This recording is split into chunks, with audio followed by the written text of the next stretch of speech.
नमस्कार दोस्तों, the master Prakash classes में आप सभी लोगों का बहुत बहुत स्वागत है। हम लोग प्रश्नोत्तरी सॉल्व कर रहे हैं।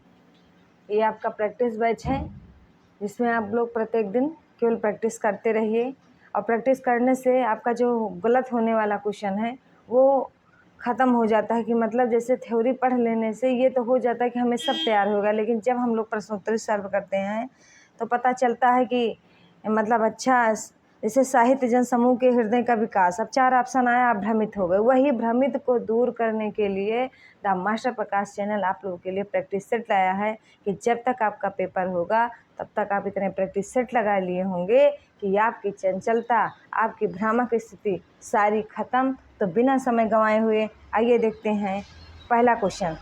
साहित्य जन समूह के हृदय का विकास किसने कहा था? बताना। महावीर प्रसाद द्विवेदी ने, बालकृष्ण भट्ट ने, गुलाब राय ने, डॉक्टर नागेंद्र ने। तो बताना। तो क्या हो जाएगा? बालकृष्ण भट्ट। आपका बी ऑप्शन सही हो जाएगा, बालकृष्ण भट्ट। अब देखेंगे कि बालकृष्ण भट्ट का जन्म कब हुआ था, तो नोट करते चलिए आप लोग। 23 जून 1844 ईस्वी में इलाहाबाद में हुआ था। इन्हें हिंदी का प्रथम निबंधकार और हिंदी का एडिशन कहा जाता है। ये नोट कर लीजिए क्योंकि ये कई बार पूछा गया है कि हिंदी का एडिशन किसे कहा जाता है, किस कवि को। तो आपको लिखना पड़ेगा बालकृष्ण भट्ट को। अगला क्वेश्चन देखेंगे, क्वेश्चन नंबर 9। हम्मीर रासो किसकी रचना है? सारंगधर की, जगनिक की, चंद्रवरदाई की, कि भट्ट केदार की? वीडियो शेयर भी जरूर करिएगा, लाइक करिएगा और आगे दोस्तों के पास बढ़ाइए ताकि द मास्टर प्रकाश क्लासेज का परिवार बहुत बड़ा हो। तो देखेंगे हम्मीर रासो किसकी रचना है भैया? तो हम्मीर रासो सारंगधर की रचना है। ये हम्मीर रासो कैसे कवि हैं? किसी गुण के? तो आदिकाल के कवि हैं। अगला देखेंगे क्वेश्चन नंबर 3। परमाल रासो कौन से कवि कृत लोक गेय काव्य है? बताना। परमाल रासो निम्नलिखित में से कौन सी काव्यकृत लोक गेय काव्य है? बताना। परमाल रासो, हम्मीर रासो, जयचंद्र प्रकाश, बुद्धिराज। तो आपका परमाल रासो हो जाएगा जो काव्यकृत लोक गेय काव्य है। अच्छा, ये परमाल रासो भैया नोट करते चलिएगा आप लोग। 23 अध्यायों में विभक्त है। किसके द्वारा लिखा गया परमाल रासो? जगनिक के द्वारा लिखा गया। अच्छा, इसको आलाखंड भी कहते हैं। जगनिक महोबा के राजा चंदेल राजा परमल परमदेव के दरबार में कवि थे। परमाल रासो का अध्याय आलाखंड के नाम से भी जाना जाता है। अगला क्वेश्चन देखेंगे, क्वेश्चन नंबर 4। Question number 4। प्रथम साहित्य अकादमी पुरस्कार 1955 ईस्वी में माखनलाल चतुर्वेदी को किस काव्य कृत पर प्रदान किया गया था? ये चारों रचनाएं इन्हीं की है, लेकिन पूछ रहा है कि पुरस्कार 1955 वाला साहित्य अकादमी किसे रचना पर दिया गया? तो इनकी हिम तरंगड़ी रचना पर दिया गया था। डी ऑप्शन आपका सही हो जाएगा। किस रचना पर भैया? हिम तरंगड़ी रचना पर दिया गया था।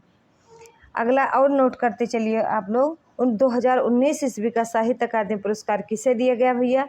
तो नंद किशोर आचार्य को दिया गया। किस रचना पर दिया गया? तो छीलते हुए अपने को। अगला है इनका, अगला देखेंगे क्वेश्चन नंबर 5 होगा 5 देखिएगा।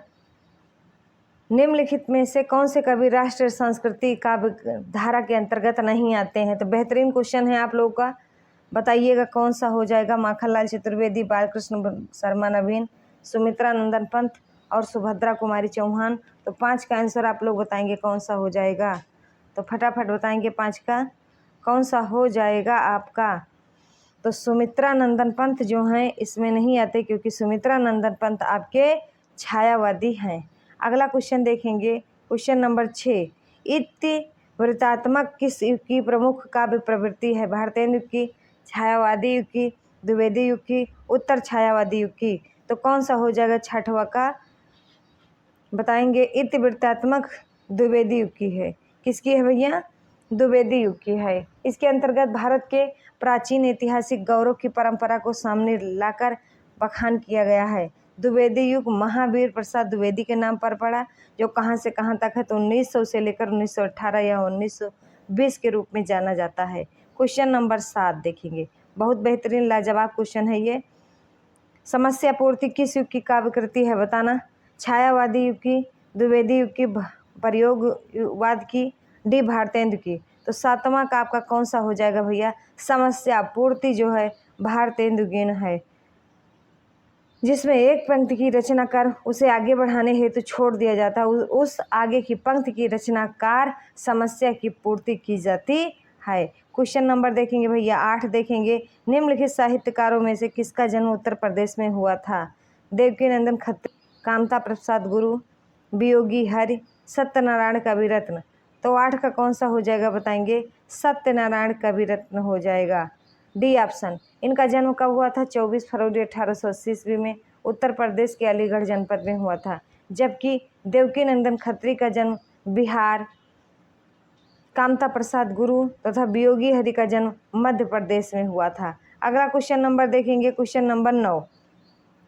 शिवाजी का पत्र किसकी रचना है? बताना। वियोगी हरि की, निराला की, प्रसाद की और किसकी?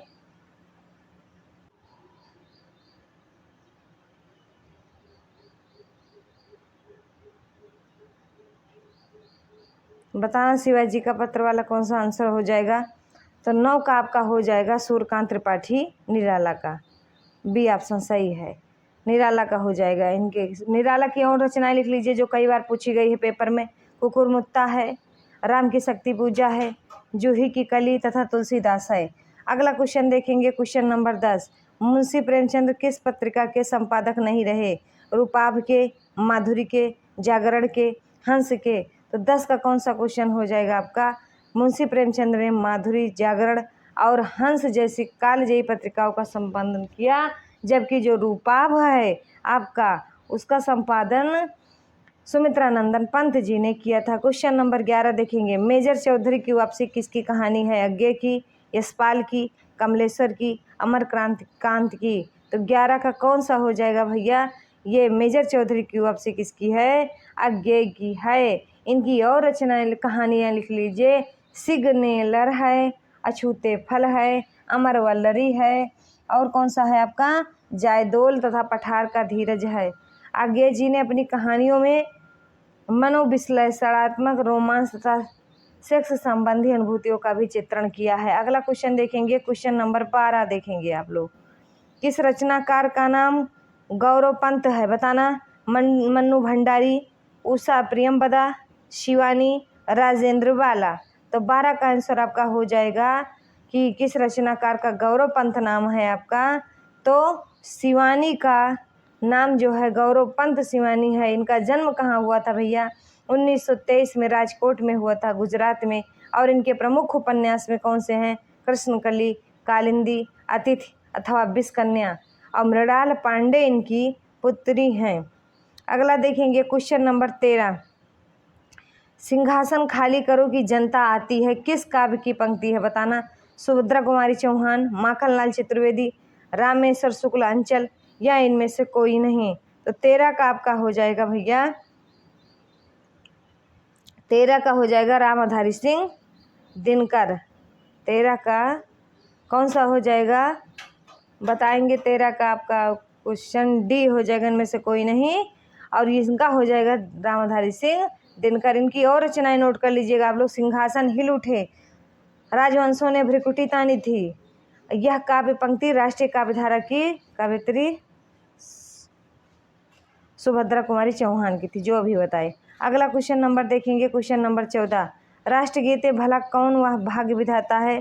फटा सुपन्ना पहले जिसका गुण हर चरना गाता है। फिर से देखना, राष्ट्रगीत ने भला कौन वह भारत भाग्य विधाता है, फटा सुपन्ना पहले जिसका गुण हर चरना गाता है।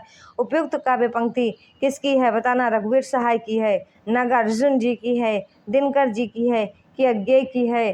तो बताना ये किसकी हो जाएगी? तो ये आपका 14 का हो जाएगा ए, रघुवीर सहाय की।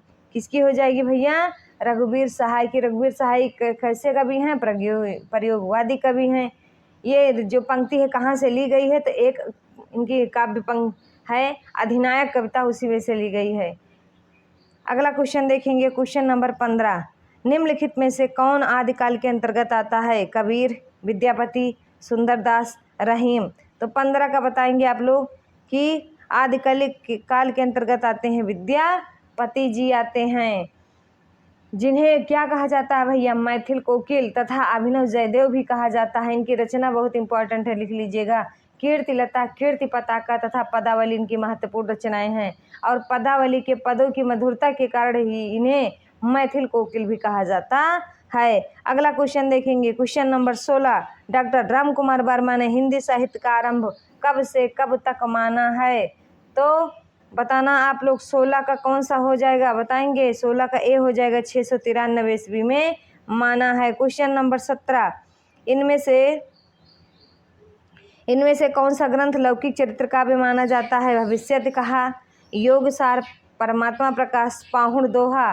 तो 17 का आपका हो जाएगा भैया, कौन सा हो जाएगा? 17 का ये हो जाएगा, भविष्यति कहा। इनका देखेंगे, ये लोकप्रिय व्यक्तियों के चरित्र पर आधारित काव्यों के अतिरिक्त कई ऐसे चरित्र काव्य भी रचे गए हैं जिसमें कथानायक या तो काल्पनिक होता था और अथवा किसी लोक कथा से लिया जाता था। धनपाल द्वारा रचित है ये, कौन सा? भविष्यति कहा।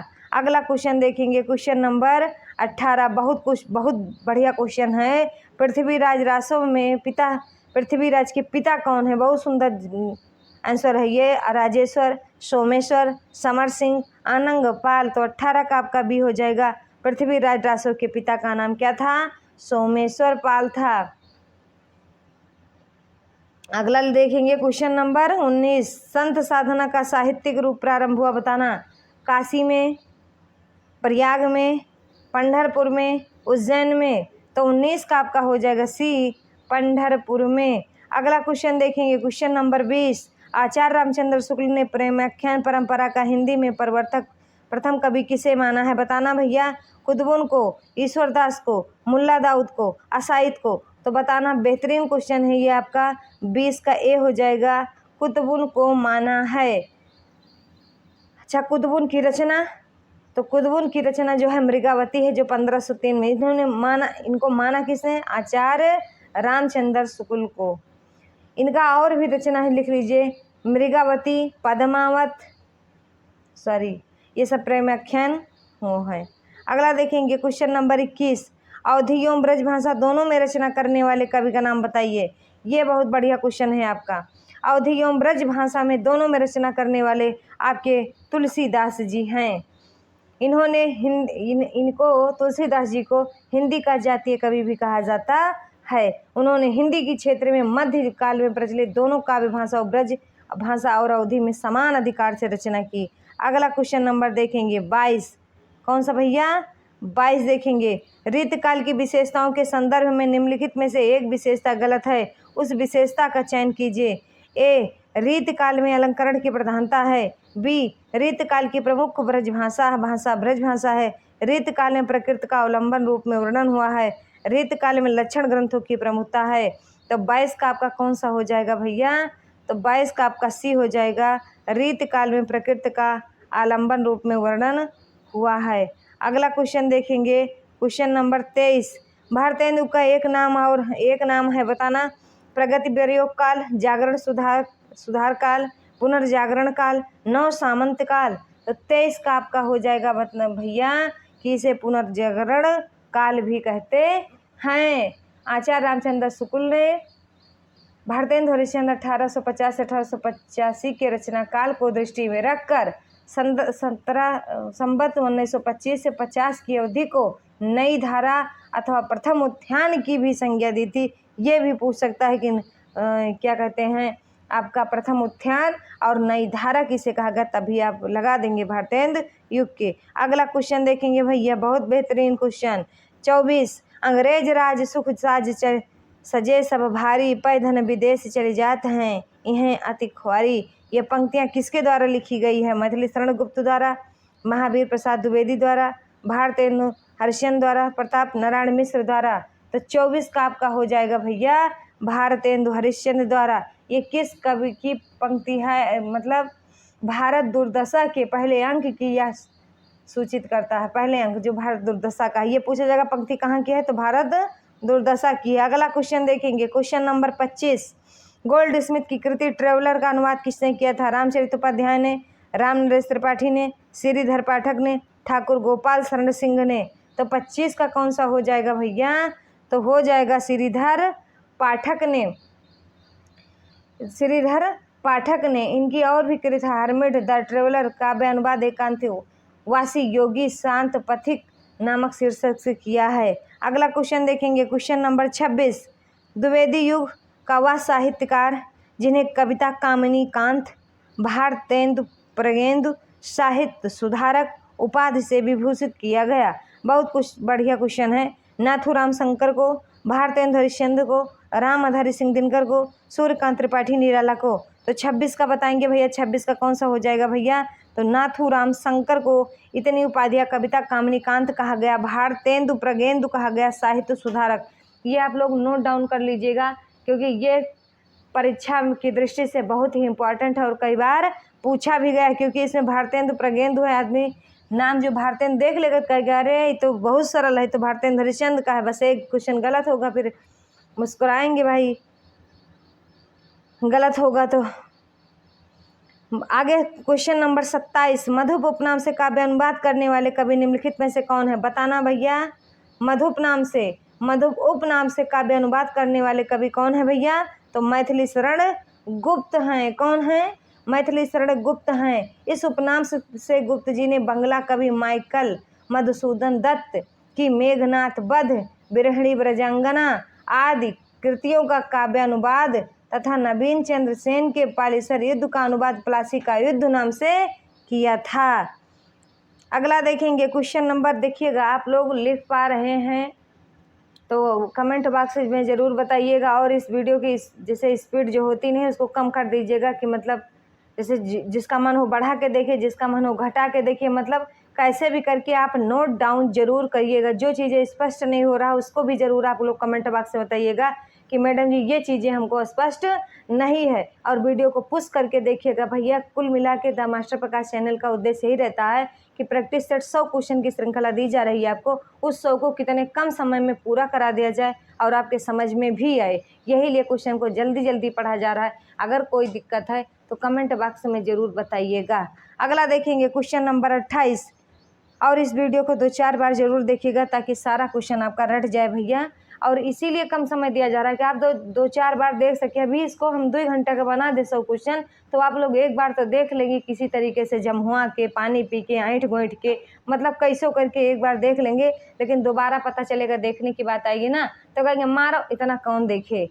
तो इसीलिए भैया आप बढ़िया से इतना कम समय जो दिया जा रहा है उसमें 2-4 बार इसको प्रैक्टिस करिएगा कि बढ़िया आपके मेमोरी में ये फीड हो जाए और परीक्षा में जैसे आए खटाखट आपको याद हो जाए और आपका सिलेक्शन इंटर कॉलेज में हो जाए।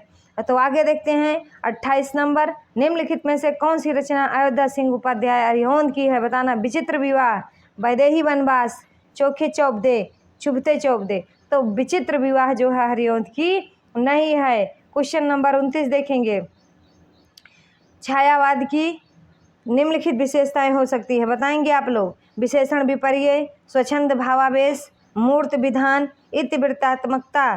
तो इनमें से कौन सा विकल्प सही है? बताना। 1, 2, 3 कि बी ऑप्शन 1, 3, 4, सी ऑप्शन 1, 2, 4 कि डी ऑप्शन 1, 2, 3, 4। तो 29 का बताएंगे कौन सा हो जाएगा भैया आपका 29 का? तो 29 का बेहतरीन सा आंसर 1, 2, 3 हो जाएगा। मतलब छायावादी की विशेषता विशेषण विपर्य भी है, स्वच्छंद भावावेश है और मूर्त विधान है। ये तीनों विशेषताएं किसमें हैं? छायावाद में। तो इतिवृत्तात्मक विशेषता किसकी है? तो हम आपको अभी बताए द्विवेदी युग की है। लिखते चलिए, आगे बढ़ते चलिए आप लोग। Question number 30। जयशंकर प्रसाद की कृतियां किस विकल्प में हैं? निर्जा, सांध्या, गीत, स्मृति की रेखाएं, पद के स्वामी, बी झरना, लहर, ध्रुव स्वामी, स्कंदगुप्त। बस यही है, बी ऑप्शन आपका झरना, लहर, ध्रुव स्वामी, स्कंदगुप्त। अगला क्वेश्चन देखेंगे, क्वेश्चन नंबर 31। तेरा वैभव देखूं या जीवन का क्रंदन देखूं। बहुत सुंदर। यह पंक्ति है किसकी? निराला की, अज्ञा की, महादेवी वर्मा की, डी ऑप्शन बच्चन की। तो 31 का आंसर आप लोग फटाफट देंगे। कौन सा हो जाएगा? 31 का सी हो जाएगा। महादेवी वर्मा कह रही हैं कि तेरा वैभव देखूं या जीवन का क्रंदन देखूं। अगला क्वेश्चन नंबर 32। निम्नलिखित पुस्तकों में से किसकी भूमिका को छायावाद का घोषणा पत्र कहा जाता है? बताना। अनामिका को, पल्लव को, परिमल को, कामायनी को। तो 32 का आपका बेहतरीन जवाब हो जाएगा पल्लव को छायावाद का घोषणा पत्र कहा जाता है। ये कई बार पूछा गया है। आपका कौन सा क्वेश्चन? 32। सुमित्रा नंदन पंत की पल्लव की भूमिका को छायावाद का घोषणा पत्र स्वीकार करते हुए डॉक्टर नगेंद्र ने कहा था कि पल्लव की भूमिका हिंदी के छायावाद के आविर्भाव का ऐतिहासिक घोषणा पत्र है। और साथ ही उन्होंने यह भी माना कि पल्लव की भूमिका में पंत ने भाषा, अलंकार, छंद, शब्द, भाव के सामंजस्य को विचार व्यक्त करते हुए, और जिससे यह स्पष्ट होता है कि कवि भाषा के रूप में कितना जागरूक है। अगला देखेंगे, कौन? सुमित्रा नंदन पंत की रचना पूछी जाएगी पल्लव किसकी है, तो आप लोग बता सकें। क्वेश्चन नंबर 33, वैद्यनाथ मिश्र किसका वास्तविक नाम था? बताना। नागार्जुन का, मुक्तिबोध का, रघुवीर सहाय का, धूमिल का। तो 33 का बताएंगे आप लोग कि नागार्जुन का नाम वास्तव में वैद्यनाथ मिश्र था। नागार्जुन का नाम वास्तव में क्या था? वैद्यनाथ मिश्र था।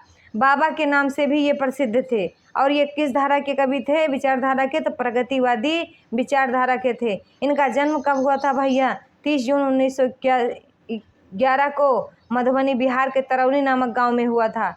और आधुनिक हिंदी काव्य को समृद्ध करने वाले नागार्जुन 5 नवंबर 1998 को ख्वाजा सराय दरभंगा में इनका निधन हो गया। क्वेश्चन नंबर 34, नई कविता के प्रमुख लक्षण है। ऑप्शन ए अनुभूति की सच्चाई और बुद्धि मूलक यथार्थवादी दृष्टि, बी शोषित वर्ग की पीड़ा और पूंजीपतियों की घोर निंदा, सी प्रकृति चित्रण और सौंदर्य बोध, डी इनमें से कोई भी नहीं। तो 34 का ऑप्शन बताएंगे आपका कौन सा हो जाएगा भैया? 34 का ए हो जाएगा, अनुभूति की सच्चाई। 34 का ए, अनुभूति की सच्चाई और बुद्धि मूलक यथार्थवादी की दृष्टि। क्वेश्चन नंबर 35, निम्नलिखित में से कौन सा सुमेलित नहीं है? अर्धनारीश्वर, रामधारी सिंह दिनकर, आस्था और सौंदर्य में रामविलास शर्मा, प्रबंध प्रतिमा में जयशंकर प्रसाद, आत्मनेपद अज्ञेय। तो 35 का बताएंगे आपका कौन सा सुमेलित नहीं है? तो 35 का सी हो जाएगा, प्रबंध प्रतिमा जयशंकर प्रसाद का सुमेलित नहीं है। तो प्रबंध प्रतिमा है किसकी? तो नोट कर लीजिएगा भैया, ये सूर्यकांत त्रिपाठी निराला की है। इनका और रचना लिखिएगा आप लोग, प्रबंध प्रतीक्षा, प्रबंध पूर्णिमा और चाबुक तथा चैन। अगला देखेंगे, क्वेश्चन नंबर 36, हिंदी निबंध का उत्कर्ष काल है। बताना। भारतेंदु युग, द्विवेदी युग, शुक्ल युग, शुक्लोत्तर युग। तो 36 का कौन सा हो जाएगा आपका? 36 का सी हो जाएगा, शुक्ल युग। कौन सा हो जाएगा भैया? 36 का शुक्ल युग। विकास की दृष्टि से शुक्ल युग उत्कर्ष काल है। शुक्ल जी ने न केवल निबंधों का प्रतिमान बनाया बल्कि सार्थक विनियोग भी किया है। क्वेश्चन नंबर 37 देखेंगे, निम्न में से कौन सा सही सुमेलित नहीं है? माधवी मोहन राकेश, द्रौपदी सुरेंद्र वर्मा, सी मादा कैक्टस लक्ष्मी नारायण लाल, डी रक्षाबंधन हरिकृष्ण प्रेमी। तो बताना 37 का कौन सा हो जाएगा? तो ये जो आपका माधवी है यह सुमेलित नहीं है। क्यों? माधवी के लेखक कौन है? तो भीष्म सहायनी का ये नाटक है। भीष्म सहायनी का और अन्य नाटक आप लोग नोट कर लीजिएगा, हानुस, कबीरा खड़ा बाजार में, मुआवजे, रंग दे बसंती चोला और आलमगीर। क्वेश्चन नंबर 28 देखेंगे, आह वेदना मिली विदाई, मैंने ब्रह्मबस जीवन संचित, मधुकारियों की भीख लुटाई। उपयुक्त नाटक गीत जयशंकर प्रसाद के किस नाटक से उद्धृत है? तो बताएंगे विशाख, बी कामना, सी स्कंदगुप्त, डी ध्रुव स्वामिनी। तो 38 का कौन सा हो जाएगा? बताएंगे भैया 38 का बेहतरीन जवाब, स्कंदगुप्त। अगला क्वेश्चन देखेंगे आप लोग, 38 हो गया। 39 देखेंगे, मलबे की मालिक कहानी का कथ्य क्या है? सांप्रदायिकता, बी पर्यावरण, सी प्रदूषण, डी भारत पाक विभाजन। तो 39 का भैया आपका हो जाएगा डी भारत पाक विभाजन मलबे का मालिक कहानी का कथ्य है। अगला क्वेश्चन देखेंगे, क्वेश्चन नंबर 40, सोमा बुआ किस कहानी के प्रमुख पात्र हैं? बताना। 40 नंबर 40 का बताएंगे, सोमा बुआ किस कहानी के हैं? तो मन्नू भंडारी की कहानी है। अकेली की मुख्य पात्र हैं। अकेली की मुख्य पात्र कौन है? ये सोमा बुआ। तो अकेली हो जाएगा। कहानी की शुरुआत यहीं से होती है कि सोमा बुआ बुढ़िया हैं और सोमा बुआ परित्यक्ता हैं, सोमा बुआ अकेली हैं। अगला क्वेश्चन देखेंगे भैया, क्वेश्चन नंबर 41, रांगड़ी बोली कहाँ बोली जाती है? बहुत सुंदर। उत्तर प्रदेश, केरल, मध्य प्रदेश, हरियाणा। इतना बेहतरीन क्वेश्चन अगर आप लोग सॉल्व करके दिमाग में बैठा लिए ईमानदारी पूर्वक, तो आपका सिलेक्शन कोई भी नहीं रोक सकता है। तो 41 का देखेंगे आप लोग, कौन सा हो जाएगा? रांगड़ी, बांगर इत्यादि हरियाणा राज्य की भाषा है। कहाँ की भैया? हरियाणा राज्य की है। 42 नंबर देखेंगे, हिंदी का मानक रूप किस भाषा में विकसित हुआ है? खड़ी बोली में, अवधी में, ब्रज में कि मालवी में? तो 42 का कौन सा हो जाएगा आपका? तो 42 का हिंदी भाषा का मानक रूप खड़ी बोली से विकसित हुआ है। किससे हुआ है? खड़ी बोली से विकसित हुआ। खड़ी बोली पश्चिमी हिंदी में शामिल है। पश्चिमी हिंदी में शामिल अन्य भाषाएं हैं, नोट कर लीजिएगा। ब्रज भाषा, कन्नौजी, बुंदेली, बांगरू और राजस्थानी है। पश्चिमी हिंदी का विकास किससे हुआ है? ये क्वेश्चन कई बार पूछा गया है। तो सौर सेनी अपभ्रंश से पश्चिमी हिंदी का विकास हुआ है। अगला क्वेश्चन नंबर 43 देखेंगे, इनमें से कौन सी राजस्थान की भाषा नहीं है? बताना। मारवाड़ी, बुंदेली, मेवाती, मालवी। तो 43 का आंसर बताएंगे आप लोग कि पश्चिमी के अंतर्गत मारवाड़ी, उत्तरी राजस्थानी के अंतर्गत मेवाती और दक्षिणी राजस्थानी के अंतर्गत मालवी बोली जाती है। और बुंदेली जो है वो भैया कहाँ की है? बुंदेलखंड की। और बुंदेलखंड कहाँ है? मध्य प्रदेश में है। अगला देखेंगे क्वेश्चन नंबर 44, वो हमारा के खेल ही नहीं देत रहे कहाँ की बोली है? राजस्थान की, ब्रज की, भोजपुरी, ग्रामीण, खड़ी बोली। तो 44 का बताएंगे आप लोग। ये जो पंक्ति दी गई है भैया, वो हमारा के खेल ही नहीं देते रहे, तो ये आपका भोजपुरी है। भोजपुरी के बोली में सर्वनाम में मुख्यतः देख लेना, रट लेंगे अपना ये ट्रिक, तो आपका एक भी क्वेश्चन गलत होने वाला नहीं है। तो लिखना हम, हमरा, हमनी का, तोहार, तोहनी का, ओकर, हुनकर, हिनकर, हे लोगन का, जौन, तौन, कौन, केहू, आपन, रउआ, ये सब जहाँ भी आएगा, जैसे कह दिया गया बस, आपने यहाँ कहा जाए, जैसे जो खड़ी बोली है कहेंगे बस पे चढ़ गए हैं आप, और वहाँ कहेंगे कौन बस पे चढ़ल बा या बस पे चढ़ल, तो ये सब जो होती है ओ की मात्रा वाले, ये सब जान लेना आप भोजपुरी का है। अगला क्वेश्चन नंबर 45 देखेंगे, हिंदी भाषा को कौन सी लिपि में लिखा जाता है? गुरुमुखी लिपि में, बंगाली लिपि में, देवनागरी लिपि में, तमिल लिपि में? तो 45 का कौन सा हो जाएगा? हिंदी भाषा को देवनागरी लिपि में लिखा जाता है। Option number C. Question number 46, कोई भी बोली या भाषा मानकता प्राप्त करने पर हो जाती है दुरूह, सरल, भावपूर्ण, सरस। तो 46 का कौन सा हो जाएगा? किसी भी बोली या भाषा की मानकता होती है जिसे प्राप्त कर लेने वह बोली या भाषा सरल हो जाती है। तो कौन सा हो जाएगा बताना? 46 का आपका बी ऑप्शन हो जाएगा, सरल हो जाती है। अगला क्वेश्चन देखेंगे 47, कार्यालयी हिंदी की भाषा कैसी होनी चाहिए? ये कई बार पूछ चुका है।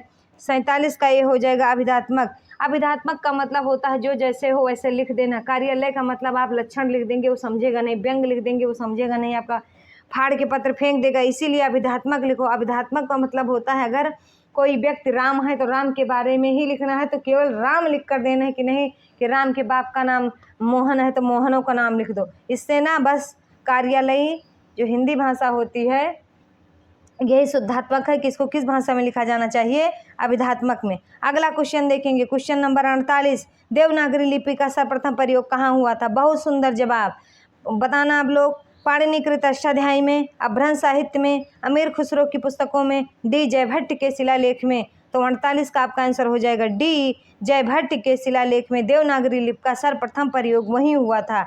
अगला क्वेश्चन देखेंगे, क्वेश्चन नंबर 49, संविधान के अनुच्छेद 351 में किस विषय का वर्णन है? संघ की राजभाषा, उच्चतम न्यायालय की भाषा, पत्राचार की भाषा, हिंदी भाषा के विकास संबंधित निर्देश। तो 49 का आपका कौन सा हो जाएगा बताएंगे फटाफट आंसर? 49 का डी हो जाएगा, हिंदी भाषा के विकास संबंधित निर्देश। क्वेश्चन नंबर 50, बिहारी किस धारा के कवि हैं? रीत सिद्ध के, रीत मुक्त के, स्वच्छंद के, रीतबद्ध के? तो 50 का आपका ये हो जाएगा, रीत सिद्ध के कवि हैं। क्वेश्चन नंबर 51, प्रेमचंद्र किस प्रवृत्ति के उपन्यासकार हैं? आदर्शवादी, यथार्थवादी, आदर्शोन्मुख यथार्थवादी, यथार्थोन्मुख आदर्शवादी? तो 51 का आपका हो जाएगा सी, आदर्शोन्मुख यथार्थवादी। अगला क्वेश्चन देखेंगे, क्वेश्चन नंबर 52, अंग्रेजी स्वच्छतावादी काव्य का प्रभाव हिंदी की किस काव्य धारा पर दिखाई देता है? प्रगतिवाद पर, प्रयोगवाद पर, छायावाद पर कि डी ऑप्शन नई कविता पर? तो 52 का बताएंगे आप लोग, 52 का सी हो जाएगा छायावाद पर। अगला क्वेश्चन नंबर 53, इन निम्न में से कौन सी हरिशंकर परसाई की रचना नहीं है? बताना। ए ऑप्शन विकलांग श्रद्धा का दौर, बी ऑप्शन ठिठुरता हुआ गणतंत्र, सी ऑप्शन प्रेमचंद के फटे जूते, डी ऑप्शन जीप पर सवार इल्लियां। तो 53 का कौन सा हो जाएगा भैया? 53 का डी हो जाएगा, जीप पे सवार इल्लियां। अगला क्वेश्चन देखेंगे, क्वेश्चन नंबर 54, वाक्यम रसात्मकम काव्यम कहने वाला आचार्य कौन है? मम्मट, विश्वनाथ, भरत, राजशेखर। तो 54 का बताएंगे आप लोग, 54 का बी हो जाएगा विश्वनाथ। अगला क्वेश्चन देखेंगे, राम ने कहा कि मैं मर जाऊंगा नहीं भैया, राम ने कहा कि मैं घर जाऊंगा कौन सा वाक्य है? बताना। संज्ञा उपवाक्य है, विशेषण उपवाक्य है, क्रिया विशेषण उपवाक्य है, क्रिया उपवाक्य है। तो 55 का बताएंगे, ए हो जाएगा संज्ञा उपवाक्य है। अगला क्वेश्चन नंबर 56, इनमें से कौन सा शब्द शुद्ध है? ज्ञानी, वाल्मीकि, उज्ज्वल, द्वंद्व। तो बताना 56 का कौन सा हो जाएगा? 56 का ए हो जाएगा, यानी उज्ज्वल कैसे लिखा जाएगा? आधा जा, फिर आधा जा, फिर वाह, फिर ला, हो गया उज्ज्वल। द्वंद्व लिखा जाएगा भैया, द्वंद्व ऐसे लिखा जाएगा, 2 बार द्वा रहेगा, और यहाँ रहेगा वाल्मीकि रहेगा। अगला क्वेश्चन देखेंगे, वाल्मीकि नहीं रहेगा। क्वेश्चन नंबर 57, निम्नलिखित में से शुद्ध शब्द है जिजीविषा कि जिजीविषा, सी जिजीविषा, डी जिजीविषा। 57 का कौन सा हो जाएगा? बी हो जाएगा जिजीविषा। अगला क्वेश्चन 58 देखेंगे, निम्नलिखित विकल्पों में से किस विकल्प में सभी शब्द व्यक्तिवाचक संज्ञाएं हैं? बताना। ये बहुत बढ़िया क्वेश्चन है। राम, रामचरितमानस, गंगा, यही आपका व्यक्तिवाचक है।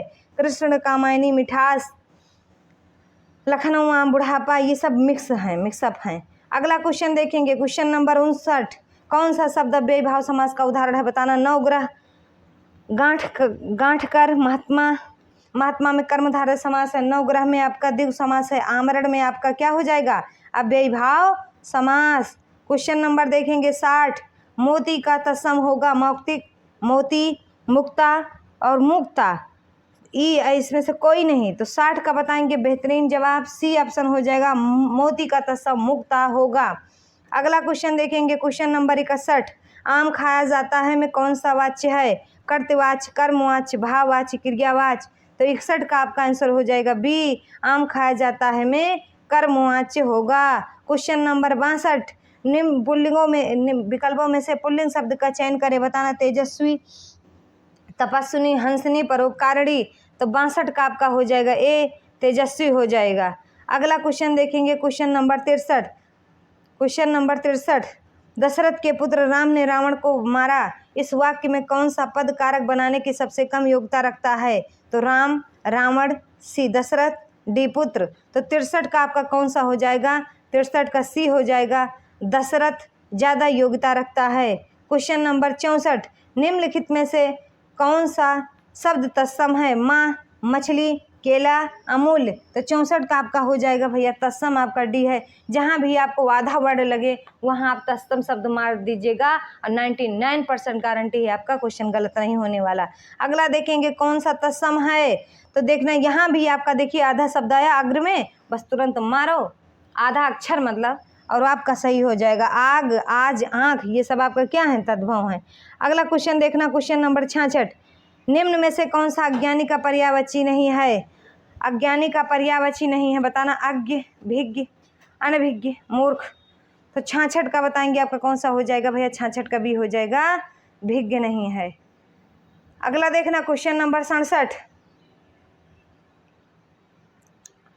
मौसम आज कुछ सुहाना सा वाक्य में सुहाना शब्द किसका परिचारक है? बताना। क्रिया विशेषण का, विशेष का, विशेषण का, संज्ञा का। तो 67 का आपका कौन सा हो जाएगा? बताएंगे 67 का सी हो जाएगा, विशेषण का। अगला क्वेश्चन देखेंगे भैया, अभी राधा सो गई है, सामान्य भूतकाल, आसान्य भूतकाल, पूर्ण वर्तमान काल, संदिग्ध पूर्ण वर्तमान काल। तो 68 का आपका कौन सा हो जाएगा? बी हो जाएगा, आसान्य भूतकाल। अगला क्वेश्चन नंबर देखेंगे 69, मंगल भवन अमंगल हारी, द्रवंश दशरथ अजर बिहारी। इन पंक्तियों में किस छंद का प्रयोग हुआ है? बताएंगे। सोरठा, चौपाई, दोहा, सवैया। तो 69 का आपका हो जाएगा, बी हो जाएगा, चौपाई। अगला क्वेश्चन देखेंगे, क्वेश्चन नंबर 70, माला फेरत जुग भया फिर न मन का फेर, कर का मन का डार दे मन का फेर। तो 70 का आपका कौन सा हो जाएगा भैया? 70 का डी हो जाएगा।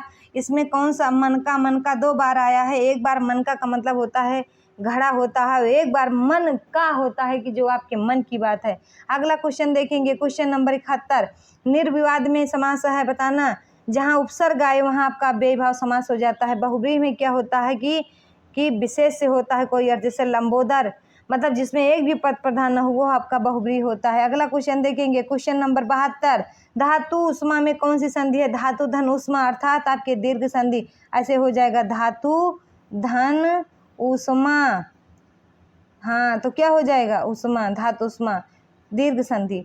अगला क्वेश्चन देखेंगे, क्वेश्चन नंबर 73। निम्नलिखित में से कौन सा स्वर संधि के अंतर्गत आता है? तो रामायण स्वर संधि के अंतर्गत आता है। तपह धन गुण विसर्ग संधि है। आता धन एव, ये भी आपका विसर्ग संधि है। सत्य धन सज्जन, ये आपका व्यंजन संधि है। क्वेश्चन नंबर 74 देखेंगे, दिए गए वाक्य में प्रयुक्त अलंकार के भेद का चयन कीजिए। ऊंचे घोर मंदिर के अंदर रहने वाली, ऊंचे घोर मंदिर के अंदर रहती है, बहुत सुंदर है ये, कि कोई लड़की है, मतलब पहले महलों में रहती थी, आज उसकी परिस्थिति इतना नीची हो गई है कि वो आज गुफाओं के अंदर रह रही है। तो इसमें कौन सा होगा? घोर मंदिर है 2 बार, तो ये आपका यमक अलंकार हो जाएगा। यमक अलंकार डिफिनेशन होती है जहाँ एक शब्द कई बार आए, 2 या 2 से अधिक बार आए, लेकिन उनका जितनी बार आएगा उसका अर्थ अलग अलग होगा, तो वो आपका कौन सा हो जाएगा भैया? तो यमक अलंकार। अगला क्वेश्चन देखेंगे, एक बूंद सहसा उछली किस विधा की रचना है? यात्रा वृत्तांत है, कि संस्मरण है, कि रेखा चित्र है, कि निबंध है? तो 75 का ए ऑप्शन हो जाएगा, एक बूंद सहसा उछली यात्रा वृत्तांत है। अगला क्वेश्चन देखेंगे, क्वेश्चन नंबर 76। अष्टछाप के कवियों में से प्रथम नियुक्त कीर्तनकार कवि कौन थे? नंददास, कृष्णदास, सूरदास, कुंभन दास। तो 76 का कौन सा हो जाएगा आपका? 76 का डी हो जाएगा, कुंभन दास। अगला क्वेश्चन देखेंगे, जायसीकृत पद्मावत हैं, तो बताना पूर्ण काव्य है, कि धर्म काव्य है, कि रूपक काव्य है, कि चंपू काव्य है? तो 77 का बताएंगे, बेहतरीन क्वेश्चन। 77 का सी हो जाएगा, रूपक काव्य है। अगला क्वेश्चन देखना, क्वेश्चन नंबर 78। बसो मेरे नयनन में नंदलाल किसकी पंक्ति है? सूरदास की, नंददास की, मीराबाई की, कृष्णदास की।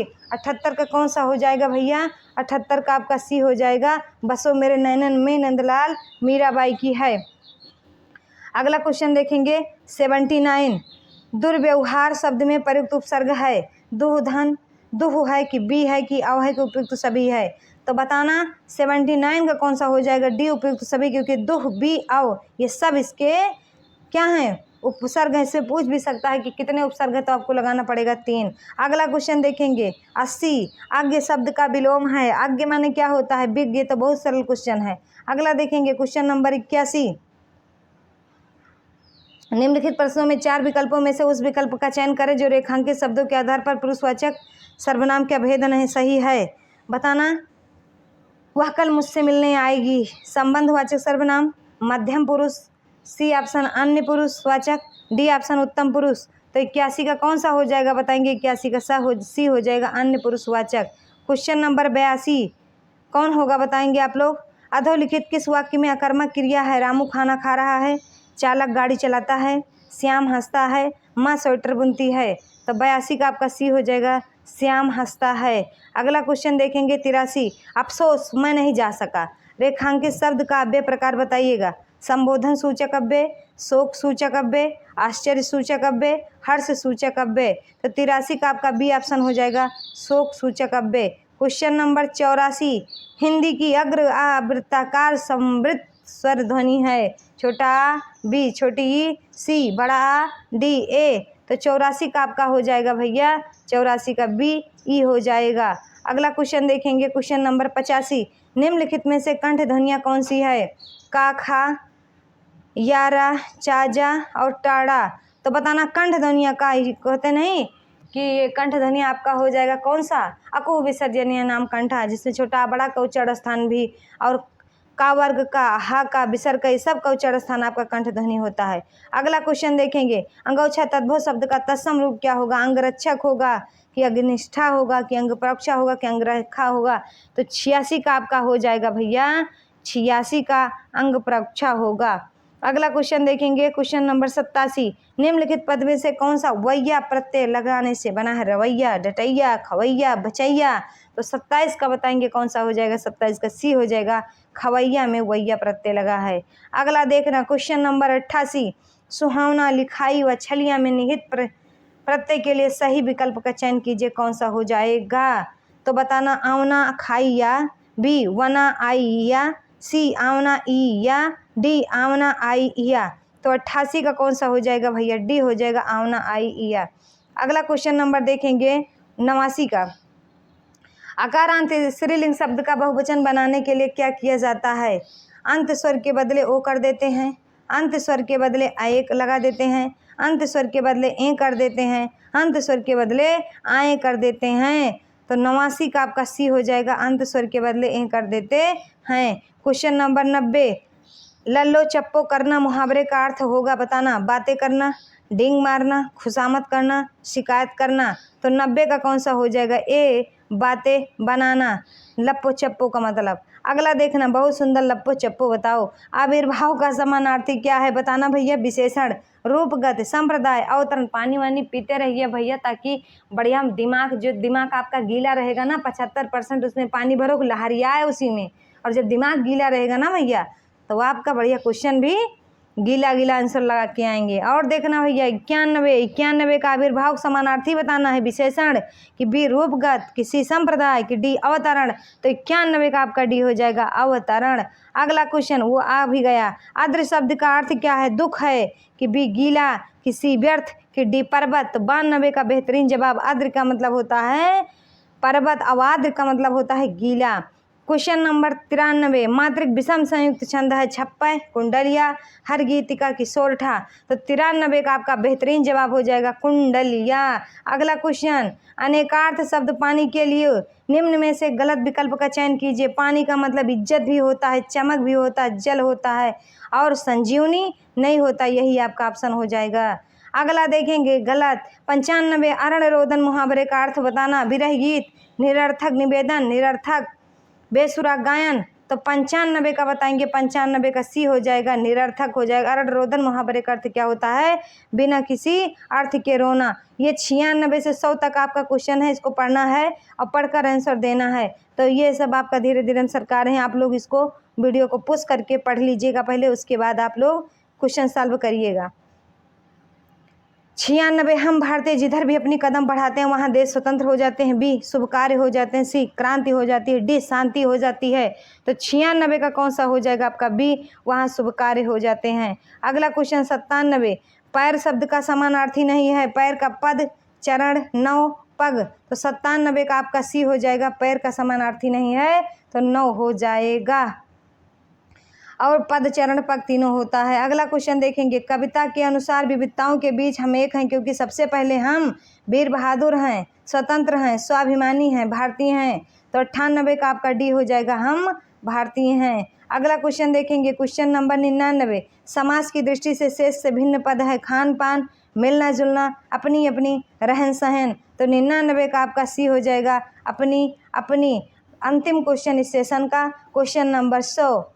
और आप लोग, हमें उम्मीद है कि आप लोग बेहतरीन तरीके से क्वेश्चन को देखे होंगे और सॉल्व किए होंगे। जो चीज़ें समझ में नहीं आई कमेंट बॉक्स में ज़रूर लिखिएगा, और कापी कलम लेकर जब भी प्रश्नोत्तरी सॉल्व करिए भैया, तब कापी कलम लेकर बैठिए और द मास्टर प्रकाश चैनल को शेयर करिएगा चैनल को, और कि द मास्टर प्रकाश चैनल एक बहुत बड़ा परिवार बने और मोटिवेट होकर आप लोग के लिए बहुत काम करे। तो देख लेंगे 100 क्वेश्चन। सदियों से कुचले लाखों तूफान अपने पद तल से, कथन में तूफान का भाव बताना। आक्रमण, लड़ाइयाँ, आंधियाँ, कठिनाइयाँ। तो 100 का आपका हो जाएगा डी, कठिनाइयाँ। लेकिन आप लोग कठिनाई से सावधान रहिए, क्योंकि द मास्टर प्रकाश चैनल आप लोगों के लिए सदैव खड़ा रहता है। आप लोग बेहतरीन तैयारी के लिए द मास्टर प्रकाश चैनल का सब्सक्राइब करिए, शेयर करिए, और कमेंट बॉक्स में 100 क्वेश्चन में कितना कर पाए ये ज़रूर बताइएगा। तो मिलते हैं अगली वीडियो में, तब तक के लिए जय हिंद, जय भारत।